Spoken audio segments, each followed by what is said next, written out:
Chairman senate या फिर कोई जिद्दी बच्चा, जहाज भी चाहिए, हेलीकॉप्टर भी चाहिए, मुझे नहीं पता कहाँ से आपने पैदा करना है, ये आपकी जिम्मेदारी है। अगर मैंने सफर करना है तो एसी पार्लर और टेलीफोन क्या क्या नहीं मांगा गया है इस बिल में, जो हालिया सेनेट की जानिब से मंजूर किया गया है। दूसरा,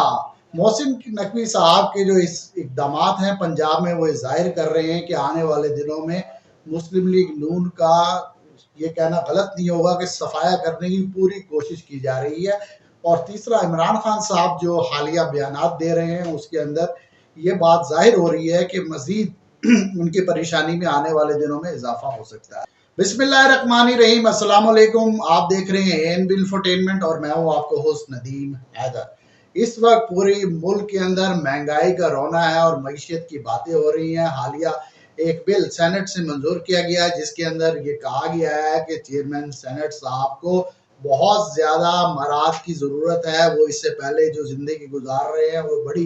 कसम पुरसी की जिंदगी गुजार रहे थे, इसलिए हंगामी बुनियादों पर सेनेट ने एक बिल पास किया और उसके अंदर ये ऐलान किया गया है। और उस बिल को अगर आप चाहें तो सेनेट की वेबसाइट पे जाकर पढ़ भी सकते हैं, कोई इतना लंबा चौड़ा वो बिल भी नहीं है। वहां पर ये कहा गया है कि चेयरमैन सेनेट का हर लिहाज से ख्याल रखा जाएगा। अगर उनकी ये ख्वाहिश है कि आज उन्होंने यहाँ से वहां जाना है और उसके लिए अगर उनको कोई हेलीकॉप्टर चाहिए या फिर कोई जहाज अरेंज करना पड़ सकता है, तो हुकूमत की जिम्मेदारी है कि हर सूरत उनके लिए जहाज का इंतजाम करे, चाहे वो किसी एयर क्लब से लेके आए, कोई पाकिस्तान हुकूमत का जहाज, हेलीकॉप्टर, और अगर यहाँ से भी नहीं मिलता तो एयर फोर्स का जहाज या हेलीकॉप्टर भी उनके लिए इस्तेमाल किया जा सकता है। और ये भी बताया गया है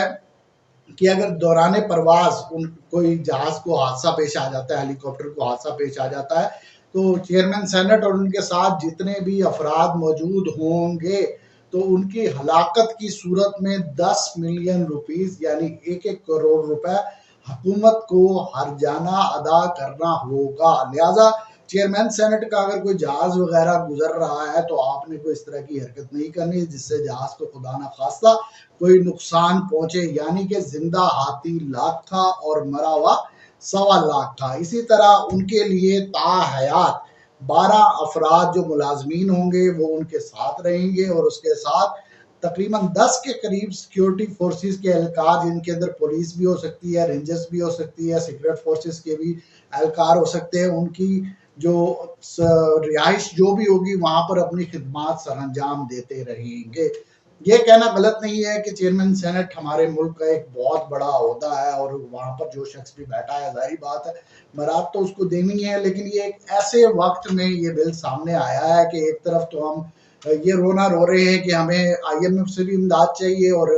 हमारे पास पैसा खर्च करने के लिए भी कुछ नहीं है। तो ऐसी सूरत में इस तरह की अगर चीज़ें हुकूमत की जानिब से की जाएंगी तो उन पर सिर्फ तनकीद ही बन सकती है, उन पर कोई शख्स यहाँ पर बैठा हुआ तारीफ नहीं कर सकता। और उसके साथ सेनेट के साथ साथ अगर पंजाब की सूरत हाल देखें, अभी बजट नहीं आया लेकिन खबरें आना शुरू हो गई हैं। पंजाब हुकूमत की जानिब से एक बड़ा ऐलान किया गया है मोहसिन नकवी साहब की जानिब से, और जो कि इस बात को आप मेरी रद्द नहीं कर सकते कि अगर इस तरह के इकदाम किए जाते रहे तो पंजाब हुकूमत के लिए बहुत ज़्यादा मुश्किल हो जाएगा इलेक्शन में जाना। और इसका फ़ायदा अगर इमरान खान साहब नहीं होंगे तो किसको पहुंचेगा? पाकिस्तान पीपल्स पार्टी को पहुंचेगा। पहले वो फैसला सुन लीजिए जो पंजाब हुकूमत ने किया है। पंजाब हुकूमत का कहना है कि जो सरकारी मुलाजमीन है उनकी तनख्वाहों में तो चलो हम पूरा 30% इजाफा कर देंगे, लेकिन जो पेंशनर हैं उनकी जो इजाफा किया जाएगा, जो 80 साल से कम अफराद हैं उनके अंदर जो इजाफा होगा वो सिर्फ 5% इजाफा किया जाएगा, जबकि जो 80 से ऊपर के लोग हैं उनकी पेंशन में तकरीबन 20% इजाफा कर दिया जाएगा। अब पाकिस्तान की सूरत हाल आपके सामने है, कौन इतना खुश नसीब है जो 70 और 80 का फिगर क्रॉस करता है। तो लिहाजा मेरा आपसे ये पूछना है कि ये जो 20% पेंशन आप देने जा रहे हैं ये कितने अफराद को मिलेगी? ऐसे कितने अफराद मौजूद हैं कि जो कि पेंशन हासिल कर रहे हैं और वो 80 का फिगर क्रॉस कर चुके हैं? लिहाजा अगर आपने पंजाब हुकूमत की इस स्कीम से फ़ायदा उठाना है तो आपको अल्लाह ताला से दुआ करनी चाहिए कि वो आपको सेहत दे और आप भी 80 साल से ऊपर हो जाएं ताकि आपको 5 के बजाय 20% इजाफा मिल सके। तो इस वक्त जितने भी तज्जिया कार हैं और बहुत सारे जो पॉलिटिकल और ज्योतिषी कह लें या सियासत पर बसीरत रखते हैं, तो उनका कहना ये कि ये सारे जो इकदाम किए जा रहे हैं इसके अंदर आसिफ अली जरदारी साहब की आशीर्वाद शामिल है और मोहसिन नकवी साहब इस तरह के इकदाम करेंगे कि पंजाब के अंदर पहले ही जो एक बहुत बड़ी मुखालफत पाई जा रही है मुस्लिम लीग नून, जो कल तक आने इससे गुज़िश्ता इलेक्शन से पहले कहा जाता था कि पंजाब जो है मुस्लिम लीग नून का किला है, अब उसको इस हद तक खराब किया जाएगा कि सारे का ज़ारा जो गुस्सा होगा वो किस पे जाएगा, पंजाब हुकूमत पर जाएगा। पहले ही पंजाब के जो लोग हैं वो 9 मई के वाक़े के बाद जो सबसे ज़्यादा अफराद मुतासर हुए हैं वो पंजाब के अफराद ही मुतासर हुए हैं। और जैसे कि गिरफ्तारियां भी की गई, जो कसूरवार थे उन्हें तो कोई नहीं कह रहा कि गिरफ्तार नहीं करना चाहिए था, लेकिन ज़्यादातर जो लोग शुबे में उठाए गए हैं, जो फेंसिंग के नतीजे में उठाए गए हैं, वो उनका ताल्लुक सबसे ज़्यादा कहाँ से है, पंजाब से है। और इस तरह की सूरत हाल आपके सामने बन रही है। आने वाले दिनों में जो माशी सूरत हाल है वो मजीद बहरान का शिकार नजर आएगी, क्योंकि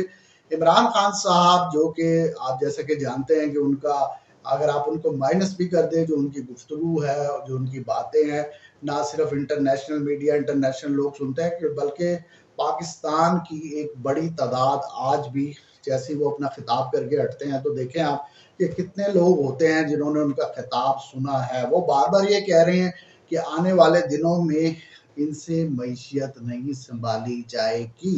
और कोई भी शख्स इन हालात में पाकिस्तान के अंदर इन्वेस्टमेंट करने के लिए तैयार नहीं है। एक तरफ तो आप ये कह सकते हैं कि ये एक पेशन गोई है, दूसरी जानिब इसको देखा जाए तो एक वाज़ेह तौर पर पैगाम दिया जा रहा है कि जब तक अगर हालात हमारे हक में नहीं आते तो पाकिस्तान के अंदर इन्वेस्टमेंट करने की कोई ज़रूरत नहीं है। अब हमें समझ नहीं आ रही कि खान साहब क्या चाह रहे हैं। चाह तो यही रहे हैं कि उनके साथ जो है मुज़ाकरात की जाए, जिसके लिए उन्होंने कई दफ़ा पहले तो चढ़ाई की आर्मी चीफ साहब पे, फिर उसके बाद उन्हें कहा कि आइए और मैं सिर्फ अगर बात करूंगा तो आर्मी चीफ से बात करूंगा। अगर आप कर रहे हैं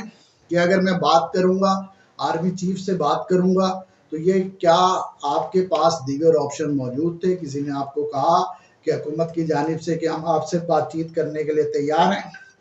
इससे बड़ी बात यह है कि हालिया उन्होंने दुबई के एक चैनल को, गैर मुल्की मीडिया को एक इंटरव्यू दिया, उसके अंदर बड़े सख्त सवालात उनसे किए गए और दोबारा ये सवाल दोहराया गया कि अमेरिका के बारे में आपके क्या ख्यालात हैं जिनको आप कल तक समझते थे कि वो हमें हुकूमत से उतारने वाले हैं। तो खान साहब ने कहा कि जो मुझे हुकूमत से हटाने में जिसका सबसे बड़ा किरदार था वो बाजवा साहब थे। और जब उनसे खान साहब से पूछा गया कि क्या वजह थी कि बाजवा साहब ने आपको हटाया, तो उनका कहना ये था कि बाजवा साहब एक्सटेंशन चाह रहे थे जबकि मैं एक्सटेंशन देने के लिए तैयार नहीं था, जिसकी वजह से बाजवा साहब नाराज हुए और मुझे मेरी हुकूमत को ख़त्म कर दिया गया। अब ये एक नई बात जो है खान साहब की जानिब से हमारे सामने आई है और इसको नज़रअंदाज नहीं किया जा सकता, लेकिन जो है सोचने पर इस वक्त जो है हम ये ज़रूर मजबूर हो गए कि आए दिन जो ये बयानात तब्दील किए जा रहे हैं, इसकी क्या वजह है। और दूसरा, खान साहब ने अपने जाने वालों से एक बहुत बड़ी अपील की है कि अगर उनको गिरफ्तार किया जाता है तो ये सबसे बड़ा पाकिस्तान के अंदर जुल्म होगा और जुल्म के खिलाफ आप लोगों ने एहतजाज ज़रूर करना है, आवाज़ ज़रूर बुलंद करनी है। और दूसरी जानिब जब खान साहब के अपने बच्चों से मुतालिक उस इंटरव्यू में पूछा गया तो खान साहब ने कहा कि मेरे जो बच्चे हैं वो सियासत में नहीं आना चाहते। मैंने उनसे कई दफ़ा पूछा है, उनको कहना यह था कि जिस तरह से आपको परेशानियां हैं तो हमें कोई शौक नहीं है कि सियासत में कदम रखें। एक तरफ तो खान साहब के अपने बच्चे सियासत में आने के लिए तैयार नहीं हैं, लेकिन दूसरी तरफ खान साहब पूरी कौम को यही कह रहे हैं कि सियासत में आए बगैर आप इन मुश्किल हालात से नहीं निकल सकते। आने वाले दिनों में क्या हालात बनेगी और क्या खबरें आएंगी हम आपके सामने पेश करते रहेंगे। इसी के साथ मुझे इजाज़त दीजिए। अल्लाह ने के बाद।